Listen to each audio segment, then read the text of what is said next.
Welcome back to the deep dive. So our source material today is maybe a little different. Definitely different. We're looking at a tech spec sheet. Exactly. For the Thor Broadcast H-4HD-EMS-AC3, it's a 4-channel HD-SDI encoder. A little black box that does a very, very important job. And our mission is really to figure out what that job is, why this specific machine, which costs $4,995. Down from almost $6,000, I see. Right. And it has a 2-year warranty. But why is this piece of hardware so critical for, a serious broadcaster in North America? Well, that's the key question, isn't it? Is this price about the quality, or is it about a very specific strategic need? I think it's both. Okay, so let's start at the very beginning, getting the video signal into the box. It says 4-channel HD-SDI input. Which means you can plug 4 different high-definition video cameras or feeds into it at once. And HD-SDI is important here. Right, absolutely. That's your broadcast-grade uncompressed signal. We're talking up to 1080p at 60 frames per second. It means the quality going in is, well, it's perfect. Pristine. And once it's in, it gets compressed. I see it gives you a choice, MPEG-2 or the more modern H.264. And you can set that for each channel independently, which is huge. So H.264 is way more efficient. Why would anyone in this day and age still choose MPEG-2? That's where the strategy comes in. Yeah. It's usually not a choice, it's a requirement. A requirement. From who? From, say, a cable company. Well. Or an older distribution partner whose equipment just can't handle the newer stuff. Yeah. This box lets you serve both your modern and your legacy partners from the same device. That makes sense.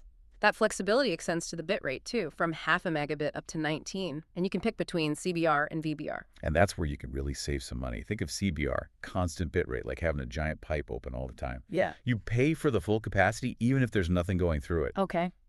VBR, variable bitrate, is smarter. It only uses the bandwidth it needs. When there's a lot of action, it ramps up. Static screen, it pulls way back. It saves a ton on transport costs. Let's pivot to audio. The spec sheet makes a big deal about the licensed Dolby AC-3 audio codec. It even mentions legacy support. Yep, that's the tell. The tell for what? That this is built for major U.S. broadcasters. Yeah. AC-3 is, it's an older standard, and you have to pay Dolby a licensing fee for it. But it's an absolute necessity to be compatible with millions of older set-top boxes out there. So it's basically an expensive insurance policy. It's a non-negotiable insurance policy. It supports newer codecs like AAC2, but the AC-3 is what gets you on the air everywhere. And what about the other data? I see closed captioning support for 608 and 708. Which is another must-have. You can't broadcast without that data.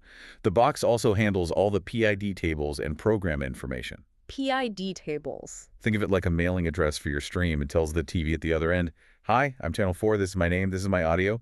Without it, the signal is just noise. All this complexity makes me wonder about reliability. I mean, what if this thing just stops? That's where you see the professional design.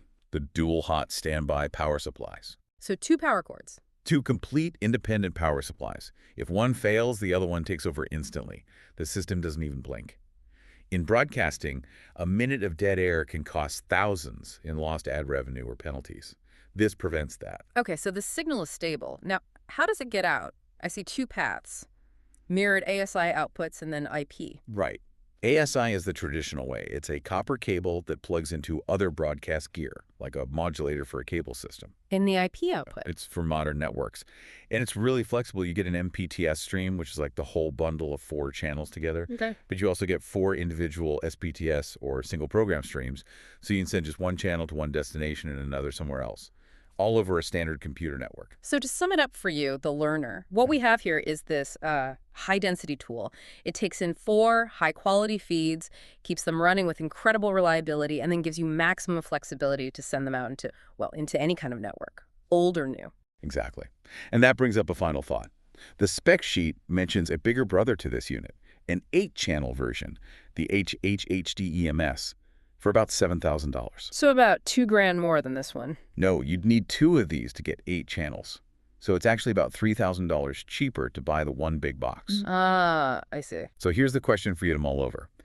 If you need 8 channels, what are the trade-offs? You can save $3,000 with a single 8-channel unit.